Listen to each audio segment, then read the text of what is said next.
জীবনটা তেরে নাম সিনেমার মতো হয়ে গেছে। কারো মন পাইলাম না। এত পরিশ্রম করি এই সংসারে, এত কিছু করি, তারপরও হাজবেন্ডের মন পাই না। এটা একটা জীবন হইল। যখন বাবার বাড়ি ছিলাম, বাবা বলতো ভদ্র হও, ব্যবহার শিখো, ভদ্রতা শিখো।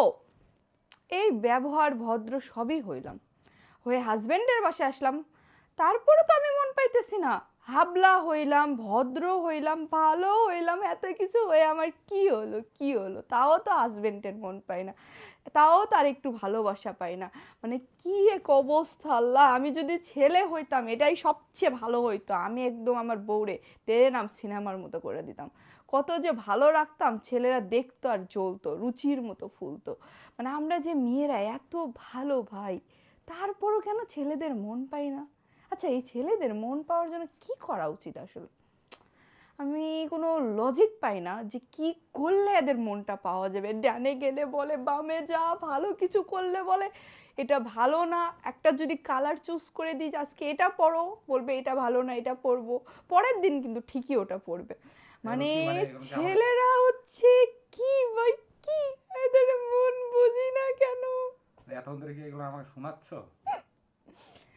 আচ্ছা, কোনো কি বই আছে ছেলেদের মন বোঝার? কোনো বই আছে নাকি আমি বইটা লিখবো? বুঝতেছি না। এত কিছু করার পর কেন ছেলেদের মন পাওয়া যায় না? মানে বয়ফ্রেন্ড যখন থাকে তখন তো ইজিলি মন পাওয়া যায়, হাজবেন্ড হলে কেন মন পাই না? একই মেয়ে যখন গার্লফ্রেন্ড ছিলাম, ভদ্র, নম্র, শিক্ষিত, দেখতে সুন্দর, স্মার্ট, সব কিছু ছিলাম।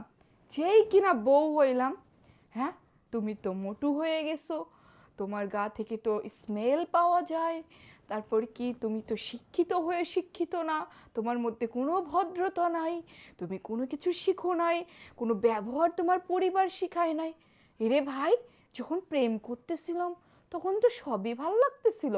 এখন তো তোমার সংসারে কাজ করি ভাই, ঘামের তো একটা ঘ্রাণ আছে, বুঝতে হবে। আমি তো এখন পারফিউম মেখে মেখে নেল এক্সটেনশন করে ঘুরে বেড়াই না তোমার রুমের মধ্যে। আমি কি এই দামি দামি ড্রেস পরে তোমার ঘরে ঘুরে বেড়াবো? তাহলে কাজগুলো কে করে দিবে? তোমরা চাইবা বউকে একদম রাজরানী ভাবে দেখতে, আবার কাজগুলো হচ্ছে আবার কাজের বুয়ার মতো। ভাই, তোমাদের মনের মধ্যে কি ঘুরতেছে এইটাই তো বুঝি না। তোমরা আসলে চাওটা কি? মানে এই যে সারাদিন হচ্ছে অফিস করেছে, এই ভাঙা রেডিও শোনার জন্য আসলাম অফিসে। আচ্ছা বলো, আমার এই মনের কষ্টগুলা কি সব মেয়েদের কিনা? মানে এগুলার কি মানে সত্যি কিনা মিথ্যা সেটা বলো যাও।